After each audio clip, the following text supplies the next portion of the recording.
Ma'am वैसे आपको कितने साल हो गए होंगे इंडस्ट्री में? डांटते हुए हाँ हो गए 30। अगर रिलीज से देखो तो जो जीता 1992 में रिलीज हुई थी, तो हो गए 31 years। बट शुरू हुई थी 1990 में। तो मैम कहाँ से शुरू हुआ था? आपकी फैमिली फिल्म इंडस्ट्री से बिलोंग करते थे या? हाँ, मेरी फैमिली तो मेरे डैडी फिल्म्स बनाते थे, बट वो वैसे अगर देखो आप बोलते हो कि आप इनसाइडर हो, बट वो इनसाइडर जो एकदम ही मतलब फ्लॉप बैकग्राउंड से आ रहा है। जो मेरे डैड की पिक्चर फ्लॉप हो गई थी और 13 साल उन्होंने काम नहीं किया, वो घर पे बैठे थे। ओके और तो वो insider is worse I feel than an outsider. Outsider को एक क्लीन स्लेट मिलता है कि वो ट्रॉमा वो देख करके अच्छा ऐसा ऐसा हुआ है, उससे आदमी डर जाता है। तो हम वैसे वाले फैमिली से थे जिसको सक्सेस नहीं मिली कभी। बहुत पहले मिली थी डैड को बी ग्रेड मूवीज में, लेकिन जब से साजिद पैदा हुआ, मैं सब ब्लेम साजिद पे डाल दूँ जब से साजिद पैदा हुआ तब से हमारा कुछ खराब वक्त शुरू हुआ था। मतलब वो पैदा हुआ और उसके 1 साल बाद मेरे डैड की सबसे बड़ी जो उन्होंने पिक्चर बनाई थी वो फ्लॉप हो गई। फ्राइडे को और संडे को हम गरीब हो गए। लिटरली ऐसे कॉमेडी में बोलूँ तो ऐसा था। बट उस टाइम पे ऐसा होता था कि ओवरनाइट क्योंकि अपने पैसे लगाते थे ना सब, तो पापा ने अपना घर भी गिरवी रख दो। हमको बाद में मालूम पड़ा, हम तो छोटे थे। अरे बाप रे। मम्मी की वो ना फिल्मी सीन होता है, माँ की ज्वेलरी जा रही है पहले, फिर ऐसे बच्चा रो रहा है, ग्रामोफोन मेरा रिकॉर्ड प्लेयर होता था वो जा रहा है, फिर गाड़ियाँ बिक गई, फिर 3 फ्लैट थे, छोटा छोटा छोटा करके छोटे वाले एक में आ गए, बेच बेच के यार। मतलब Sajid sir we love you। या we also love you, but it's because of you. Ma'am ये जो एटीट्यूड है आप में, अभी देख हर एक अपनी लाइफ को हम लोग ट्रेजेडी बना सकते हैं, करेक्ट, और एक विक्टिम बन के बोल सकते हैं मेरे साथ ऐसा हुआ ये, या तो उस पर हंस लो और उससे कुछ सीखो।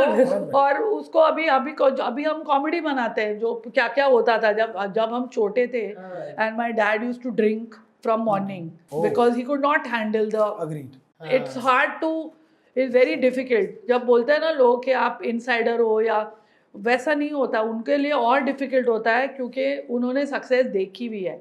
और अब स्ट्रगल करना, जो आदमी इम्पाला गाड़ी में जा रहा है वो बस के लाइन में नहीं खड़ा होके जा सकता। वो आपकी स्ट्रगल पहले होनी चाहिए, लाइफ की एंड में नहीं होनी चाहिए। तो that all we have seen. But वो तो हम तभी तो 20 टू शाम के 7 बजते थे ना, तो हमारे मन में ऐसा एक ड्रेड होता था क्योंकि तब तक हाई हो जाते थे। हाँ, फिर चालू होता था झगड़ा कोई भी बात पे, दाल में नमक नहीं है जो भी। तो वी टू गेट ट्रॉमेटाइज। अभी हम हंसते हैं उस पे कि यार ये देखो पापा ऐसे करते थे और तू कैसे बिस्तर के नीचे छुप जाता था। कभी कभी जब डबल बैरल राइफल निकलती थी, फिर कांच में जो होल होता था, फिर सालों तक वो होल था क्योंकि कांच रिपेयर करने के पैसे नहीं थे। एकदम प्रॉपर फिल्मी कहानी। हाँ, फिल्म लिखोगे तो बोलेगा ऐसा थोड़ी होता है, ये तो कितनी। तो आप मैम शुरू से बॉम्बे में ही रहते हो? शुरू से जुहू में। तो आपने ये जब आपने ये चीज देखी, उसके बाद आपने भी यही सोचा कि मैं इसी इंडस्ट्री में जाना देखो चाहती हूँ? मैंने ऐसे सोचा तो नहीं था, लेकिन ना प्रॉब्लम था ना कि हम लोग सिर्फ फिल्मों की बातें करते थे। टीवी था नहीं, फोन था नहीं हमारे पास, और खाली मैं बुक्स पढ़ती थी या हम पिक्चर देखने जाते थे। पिक्चर देखना मतलब that is the highlight of our life.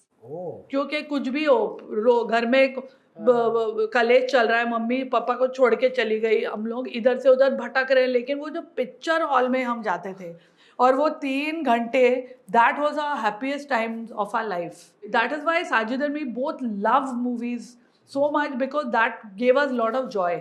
उसके वजह से हमारा बचपन निकल गया, और सब फ्रेंड्स भी ऐसे ही सब लुके घूम रहे थे वहाँ पर सब। मतलब वो जो पूरी हमारी सोसाइटी थी ना, नेहरू नगर सोसाइटी, वहाँ पर सब बी ग्रेड डायरेक्टर्स और प्रोड्यूसर्स थे। अच्छा, वो पूरी कॉलोनी थी ऐसे? कॉलोनी थी सब, मतलब पंजाबी कॉलोनी प्रॉपर। तो कोई ओपी रलन का ब्रदर है, उनकी फैमिली अभी तक मेरी बेस्ट फ्रेंड्स हैं। फिर कोई किसी के डैड ने कोई छोटी पिक्चर बनाई है, वो फ्लॉप हो गई है। तो वैसे ही सब, जय संतोषी माँ का प्रोड्यूसर वो वहाँ पर था, एक पिक्चर उसकी हिट हुई थी तो वो बड़े फिर बिल्डिंग में चला गया था, तो हम लोग बोलते थे अरे ये बड़ी बिल्डिंग में चला गया। हाँ, तो वैसे ही टाइप के सब लोग थे, कोई स्ट्रगलिंग म्यूजिक डायरेक्टर। तो हम ग्रो अप ही हुए वही दुनिया में। तो फिर आगे कोई इंजीनियर डॉक्टर था नहीं वो बिल्डिंग में। तो मैम आपने डांस सीखा पहले या? नहीं, मैं जब छोटी थी तो मैं बहुत डांस करती थी, तो जो भी बेचारे घर पे आते थे उनको मेरा डांस देखना पड़ता था।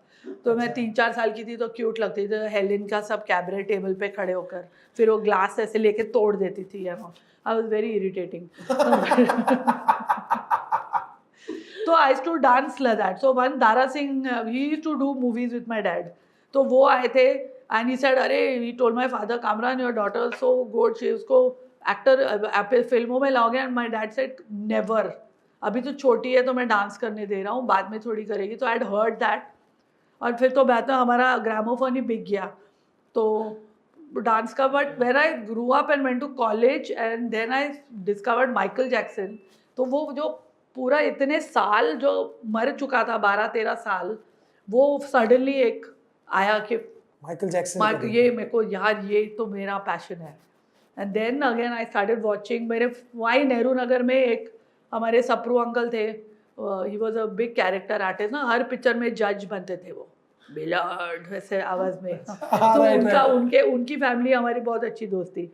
वो तेज सप्रू एंड ऑल, तेज सप्रू, हाँ, correct, तो correct, हिज correct. डैड, तो तेज Sapru had a brother Raju, उससे वीडियो पहली बार वीडियो कैसेट लाया था और थ्रिलर का, तो वो घर दिया था मैंने, वो उसके घर पे जा जाके थ्रिलर देख कर पूरे रिक्शा में ये स्टेप कॉपी कर करके आई यूज्ड टू डू। हमारे पॉडकास्ट के क्लिप्स देखने के लिए इस चैनल को सब्सक्राइब करिए।